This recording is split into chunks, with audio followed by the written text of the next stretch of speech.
Hello, this is Lauren Burke, founder and CEO and chief marketer at Ljs Advisory. I'm here with Lacy Talton and Brook Terran, both of Evergreen and Oak, a PR agency focused on the Adtech and martech industries. I'm so happy to have both of them today. It is Women's History Month, and Ljs Advisory, with our blog, The Marketing Spice, is taking time to spotlight female founders in the series, really bringing to light some incredible female founders and leaders in the ad tech space, and sharing their journeys with the world. We want to learn about the good, the bad, the ugly, and some of the lessons learned along the way to founder, CEO, and throughout their entrepreneurial journey. So with that, I will let these ladies introduce themselves. Lacy, do you want to go first? Yeah. Hey, Lauren, I'm Lacy Talton with Evergreen and Oak, partner, co-founder, and I'm based in Raleigh, North Carolina. And I am Lacy's partner in crime, Brook Terran, also based in the Triangle area here in North Carolina. And yes, we started Evergreen and Oak about 4 years ago, but we have a long history of working together before that as well. So nice. We went into it knowingly. Yes. That always helps. Yeah. Yeah. So tell me what the Triangle area means. That's the first time I've heard that. So that is Raleigh, Durham, Chapel Hill within North Carolina. So it's central North Carolina, and you called the Triangle just because it's typically grouped together that way. It just makes it seem like a bigger region, but we're on the small city side. Okay, good to know. Good to know. It's definitely on my list to check out one day. Great. So before we dive into sort of the juicy questions about your business, just tell us like the nuts and bolts of Evergreen and Oak. So you guys started 4 years ago. What inspired you to start your own PR agency, specifically in the ad tech space? Was there a defining moment that made you two take the plunge? Yeah. So Lacy and I, as I mentioned, we had worked together for about a decade previously at another PR agency that was kind of singularly focused on the ad tech space. And then during COVID, we had both decided to step away for kind of different reasons. I'd gone in-house on the marketing side. Lacy had started freelancing. And pretty quickly we had, former clients coming to us and, wanting to engage with us again. And so we both started freelancing, and then we rolled that quickly into a partnership, and then quickly into the foundations that would become Evergreen and Oak. So Adtech was just kind of in the DNA of the company from the beginning, just because that's where so many of the relationships that we've formed, both on the media side and the client side, over the past now about 15 years have been. Yep. So it's a space that we all know has its opportunities and challenges. When you've invested so much time in learning kind of a niche industry like that, it does behoove you to kind of continue to focus on that as well. Absolutely. So tell us about the name Evergreen and Oak. Where did that come from? I have my suspicions, but I want to hear from you too. So Evergreen and Oak, the oak comes from our local area. So Raleigh, City of Oaks. So it's a bit of a homage to where we're based. But then also Evergreen relates to a media relations term, which is evergreen stories, right? That have that lingering and kind of mass appeal. So that's where we blended those two. So I'm glad I was spot on about the evergreen. I wasn't sure about the oak though. I was like, what are the properties of an oak? And then I kind of stopped there. Yeah. So thank you. We'd like to think we imbue some of those too, that strength and fortitude that we to the work as well. I am sure. Okay, very cool. So Lacy, anything you want to add about Evergreen and Oak? No, I think Brooke kind of hit on it. We both kind of left and wanted to, the way we've always worked together and our working style, I think is really unique. We're both very type A and really care about what we do too. So we've always brought that to our clients, which I think is the reason a lot of them wanted to come back and work with us again, kind of our creativity and proactivity. And, neither Brooke or I are one to sit on our hands. Right, exactly. So yeah, I feel like you guys naturally pre-vetted each other as co-founders. Like, For sure. We already there's no awkward dating process. You were ready to get married, because basically. we've all heard like the horror stories, right, of partners that have not worked out well. And you know, luckily that we're still early in this journey. You know, 4 years, we can't, you know, brag too much, but I think we were very much like known entities and factors going into it. And then I can also just give a quick spiel on who Evergreen and Oak is. Please. We're PR services. We do PR services and marketing services, a lot centered around strategy, media relations, of course, a lot of content, and a lot of, you know, owned events, you know, sponsored speaking, on the event side, and awards as well.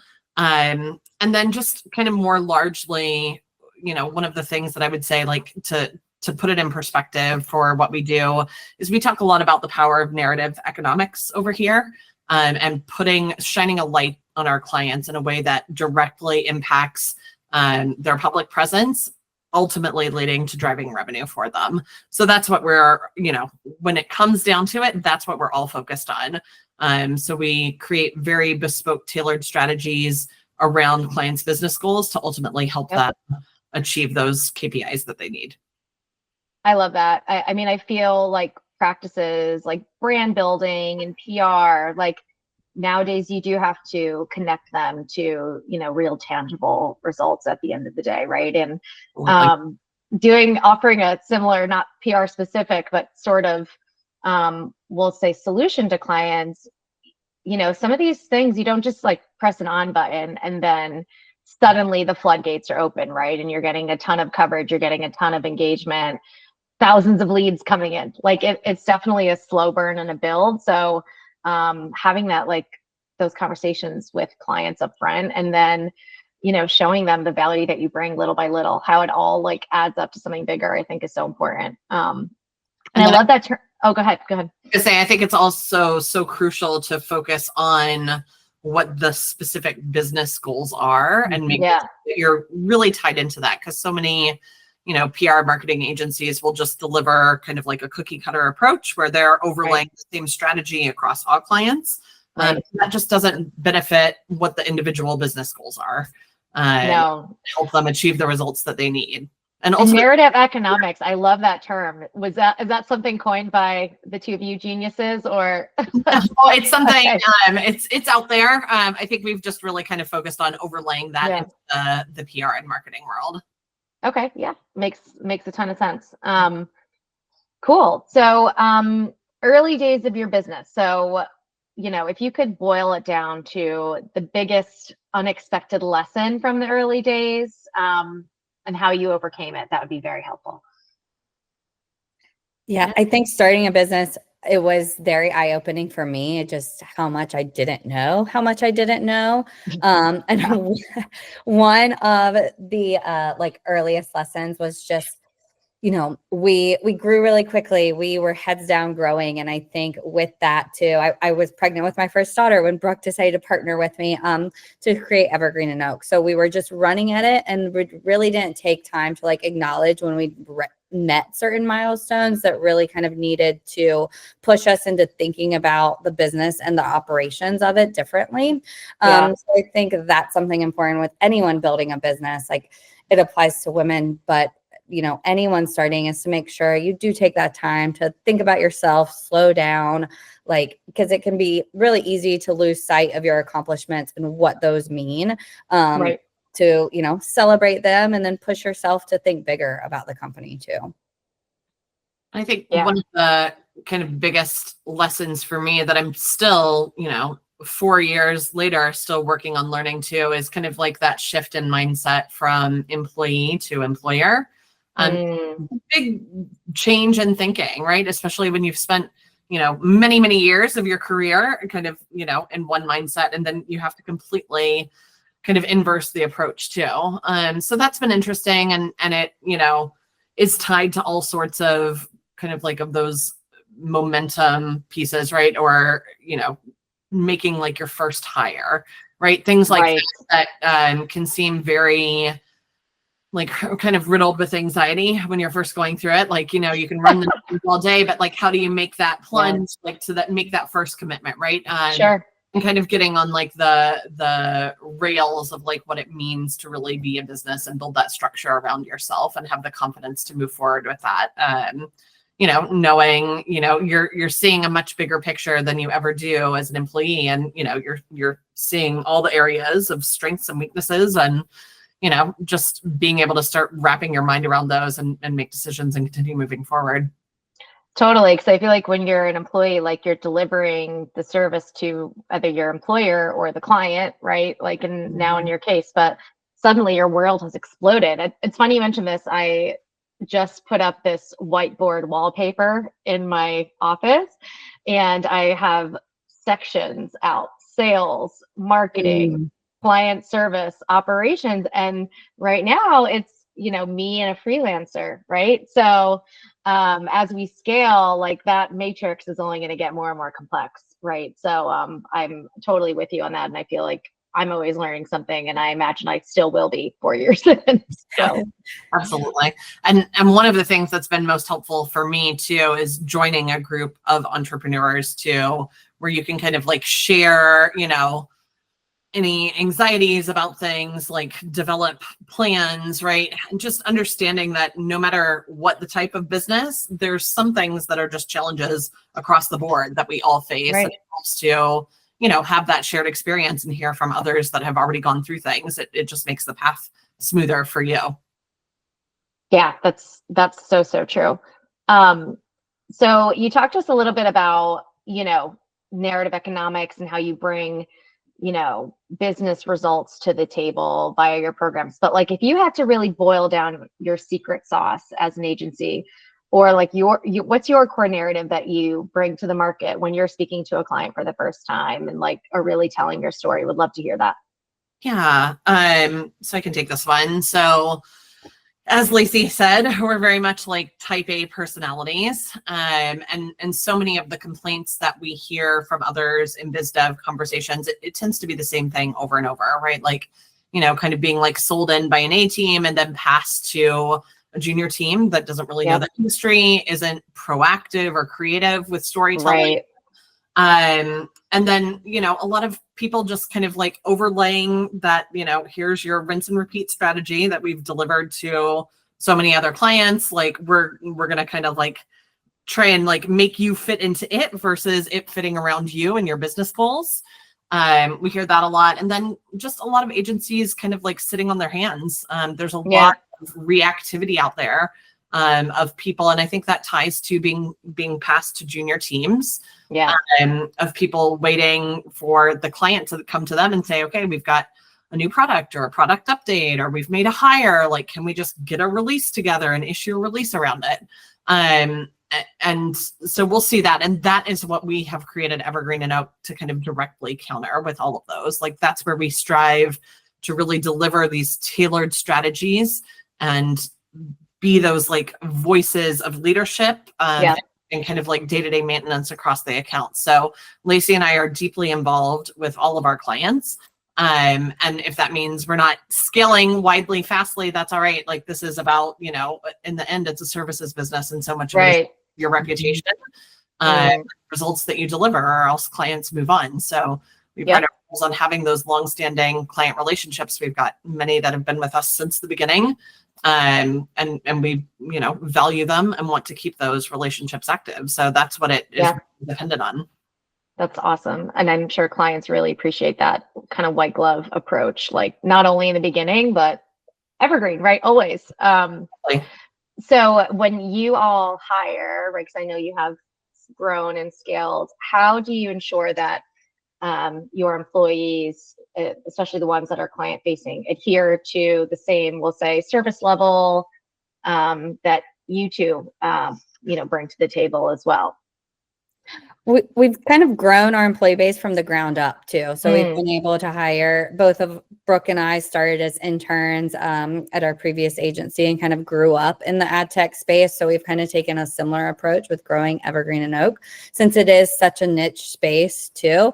You know, we've found that being able to really train people as they're getting started in their career on the way we like to work, you know, the level of expectation that we uphold, and then also just how the space operates, getting familiar with the reporters from the beginning, because, you know, we always say it's more challenging to be creative in B2B than it is to like shift, you know, if you can master B2B ad tech marketing and PR, you can probably shift to B2C where you have a tangible product a little easier than vice versa.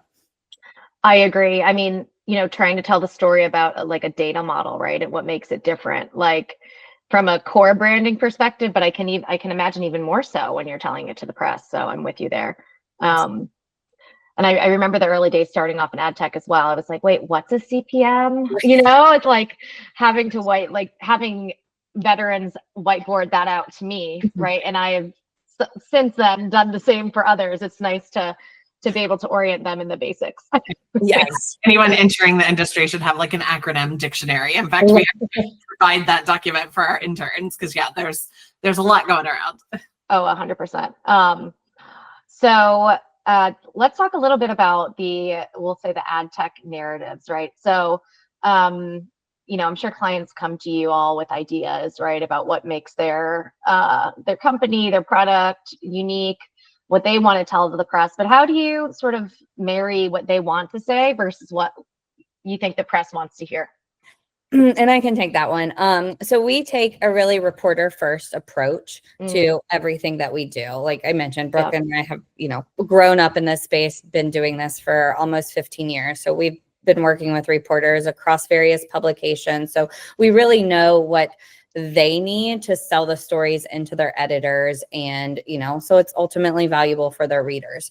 And so that is, you know, how we approach media outreach with our clients. So it may not be, you know, just hammering them with press releases of what you think is interesting. It's us being an honest, trusted advisor of telling you what's worthy, or informing our clients what they're working on where we think you could help them. Like what may they have missed in a story that the readers would want to know about.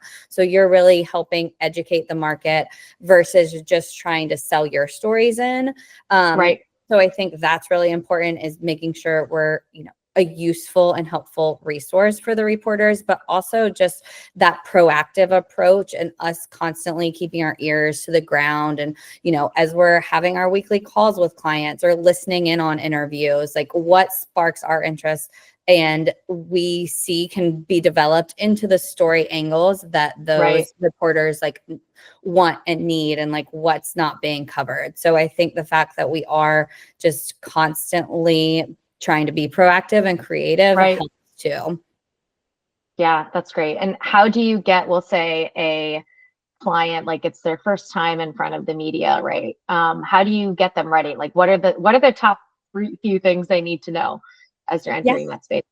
I would say, you know, be comfortable. You're the expert. Make sure that you know, it is just a conversation with another person. You know, it can feel big and scary, but, you know, talk about what you know about. That's why they want to speak with you too.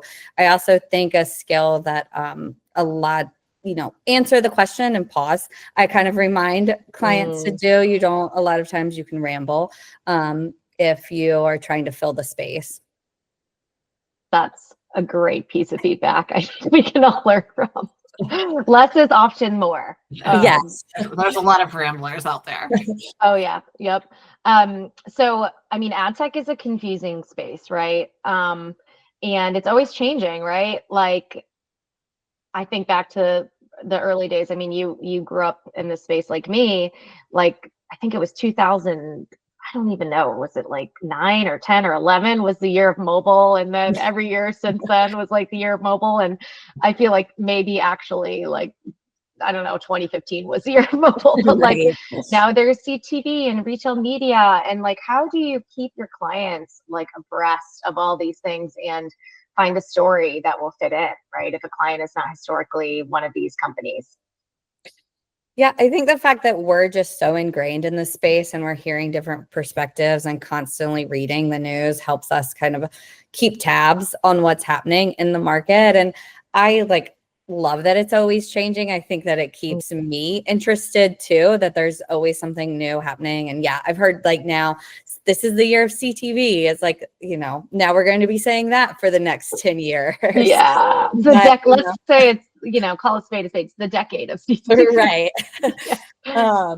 But yeah, I think the fact we're just so entrenched in it and staying up to speed on what's happening really helps our clients too. Definitely. And now, AI, right? That's another one.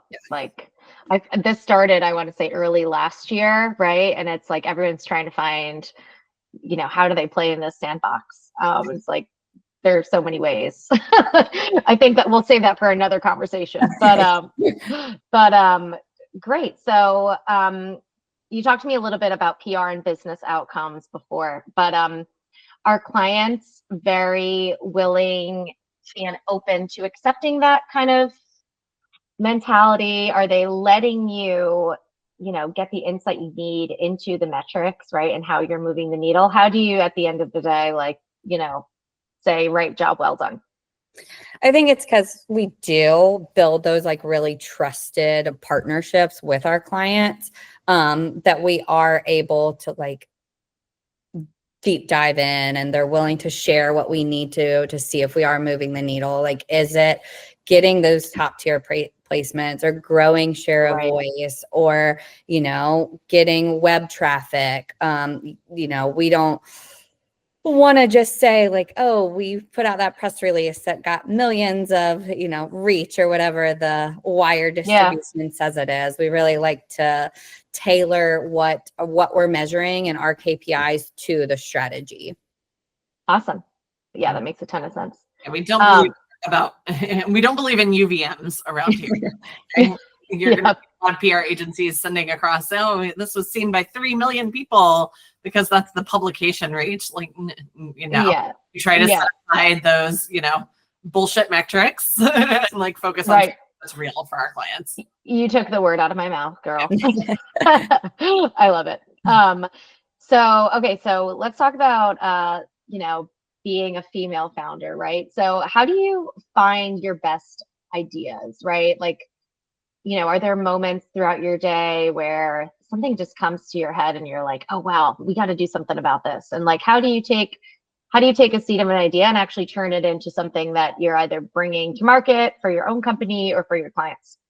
Yeah, I can jump in first on this one. I think for me, it's about giving yourself physical and mental space from the day to day. There's less room for creativity when you're just, jumping from one call to the next, right? Or, sitting on email or making phone calls. Really, even just something as small as getting out and taking a walk with the dog, right? But giving a chance, especially giving yourself, especially a chance to go out and be in nature, I think helps to just kind of bring on those unbidden connections and just get those sparks happening as your, body's moving and you're breathing and there's not a screen in front of you, right? That's where those ideas and those sparks happen, at least for me. And then bringing them to life, I think, that's the challenge of a small business. It's choosing which one to bring to life, right? Because there's so many of those ideas that can happen, right? And I think that's where you kind of put together a cost benefit analysis and try and understand, which one has, the greatest potential return for the least risk, and move forward with focusing on that. Yeah. Extremely well said. Is it the same for you, Lacy? Yeah, I think just any time that I'm able to relax and let my mind wander a bit. Sometimes when I'm putting my youngest daughter to bed at night, rocking her is when I'll mindless. I start to think about things we can do, maybe at peace and not worried in the grind. 100%. I'm with you there. I definitely try to walk. I find ideas come when I'm walking, not running. And walking in quiet, like no music, nothing. So everyone has their own thing, but that was one thing, trying to build it into your day. How do you ladies build that that into your day, right? So you have the fresh ideas coming in. Oh, Lacy, you told us comes naturally, putting together, putting your child to sleep. I can attest to that too. How about you, Brooke? Yeah, I would say, some days there is no time, right? Yeah. Just kind of being flexible and balancing. And there are some days that you need to step away, and other days when, you have a little bit more time. And it's like, I think that's one of the things, especially that Lacy and I have been careful of and regularly check in with each other, is like, okay, when do you need to kind of like separate and give yourself some mental space from things, and being there for each other to kind of step in, so that, across our clients, we're still covered all the time, but right. have gaps of time where we can like step away and go clear our thoughts, right? And allow those connections to form. Yeah, that's great that you guys have each other's back like that. So I have, one final question, unless there's any other topics you guys want to cover, but I feel like we got a great understanding of, number one, your journey, number two, your company, right? And the unique kind of value prop that you bring to the table, which I think is very, very special in the ad tech space. So, that's amazing. As well as your unique approach to leadership. But I would love to hear, for other women, either trying to, like, we'll separate it, women that are trying to advance in their current career path, right? Because I'm sure that was you too at some point, right? What would be one pearl of wisdom for them? And then what would be one pearl of wisdom for women that have reached the point where they're like, you know what, I am ready to go out on my own? What would be your piece of advice? My advice for someone who's trying to grow their career at a company would be try to get your hands in as many things as possible, like volunteer to take on things that are new challenges, because, that when you are ready to start your own thing, you'll have that more insight and experience doing things outside of just the day-to-day of it too. Right. And then for starting your own business, like it does take serious dedication and time and energy too. So like it seems silly, but I would say outsource things that don't need your special touch. Like my family, Evergreen and Oak, needs me, but things like doing chores or running errands, like hire help where you can. Well said. And knowing when to raise your hand. Yeah. That in and of itself is a big achievement. Yeah, I think for me, I love Lacy's comment about raising your hands. And in fact, that's one of the things, again, tied to our intern program, like that lets us separate kind of the wheat from the chaff, right? Like we find the type A hand raisers, the ones who are always saying, what's next? And I think that is something so crucial when you're in your career. And, I think for some people who might be looking to advance, there might be like a point of frustration where they don't want to deliver their best, but especially when you're in a services business, like you have to recognize like your future, and the path that's being laid before you is with all the people who are working around you right now, right? Whether that's your team or your clients, right? You're forging those connections that could present future opportunities for you. So yeah, just being that like go-getter, totally in front of them, like the one who's willing to say, I might not know how to do this yet, but like, I'm going to take it on and I'm going to figure it out for you. Right. One, it not only builds your experience and for yourself, but then it also shows, that you really won't stop, for anything. Yeah. And then I think, in terms of being ready to like take a chance and start a business. For me, I think a lot of that is tied to risk. And I think a lot of people kind of hem and haw, debating the risks for themselves. And it's, again, it harkens back to that like employee to employer switch. It can be a very scary thing, right? Going from being on someone's payroll to delivering your own payroll for others. And it can be intense. I think, there's a lot out there too that entrepreneurs don't like fear risk the way like normal people do. I don't know if that's true. In fact, I think a lot of business owners may even be more risk averse than others, right? Like our entire goal is like to minimize risk, right? And on opportunities. So I think it's more just, and this can be easily sloughed off, but don't be scared to take that first step.